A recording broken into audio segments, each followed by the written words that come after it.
தந்தை மகன் தூயாவின் பெயராலே ஆமீன். மத்தேயு எழுதிய நற்செய்தி வாசகம் அதிகாரம் 10 இறைவசனங்கள் 17 முதல் 22 முடிய. அக்காலத்தில் இயேசு தம் திருத்தூதர்களுக்கு கூறியது: எச்சரிக்கையாக இருங்கள், ஏனெனில் மனிதர்கள் உங்களை யூத சங்கங்களிடம் ஒப்புவிப்பார்கள். தங்கள் தொழுகை கூடங்களில் உங்களை சாட்டையால் அடிப்பார்கள். என் பொருட்டு ஆளுநர்களிடமும் அரசர்களிடமும் உங்களை இழுத்துச் செல்வார்கள். இவ்வாறு யூதர்கள் முன்னும் பிற இனத்தவர் முன்னும் சான்று பகர்வீர்கள். இப்படி அவர்கள் உங்களை ஒப்புவிக்கும் பொழுது என்ன பேசுவது, எப்படி பேசுவது என நீங்கள் கவலைப்பட வேண்டாம். நீங்கள் என்ன பேச வேண்டும் என்பது அந்நேரத்தில் உங்களுக்கு அருளப்படும். ஏனெனில் பேசுபவர் நீங்கள் அல்ல, மாறாக உங்கள் தந்தையின் ஆவியாரே உங்கள் வழியாய் பேசுவார்.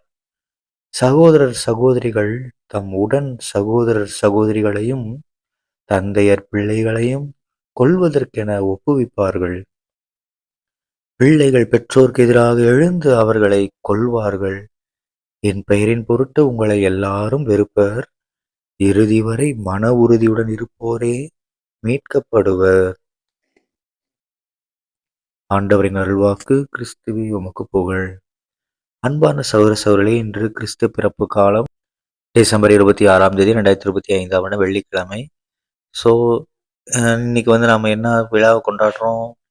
புனித ஸ்தேவான் முதல் மறைசாட்சியுடைய விழாவை கொண்டாடுறோம். ஓகேங்களா? Saint Stephen.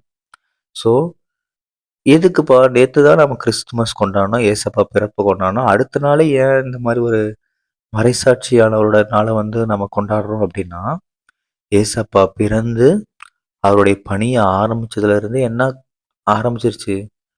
கொலை பண்ண ஆரம்பிச்சிட்டாங்க. ஏசப்பாவை பற்றியும் கடவுளை பற்றி நல்லதை எடுத்துரைக்கிறவங்க எல்லாரையும் என்ன பண்ண ஆரம்பிச்சாங்க?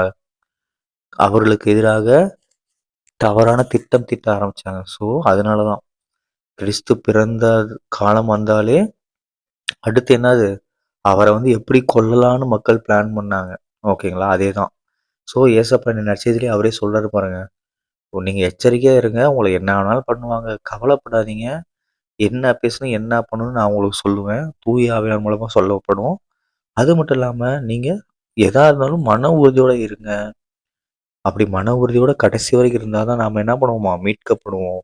ஓகேங்களா? ஸோ எதுக்கும் நம்ம கவலைப்பட வேணாம். ஏசப்பாவோட வழியில நடந்து நாமளும் மீட்கப்படணும். சரிங்களா?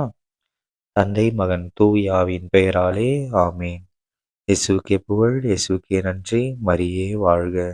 இயேசுவின் ரத்தம் ஜெயம். அல்லேலூயா. Praise the Lord.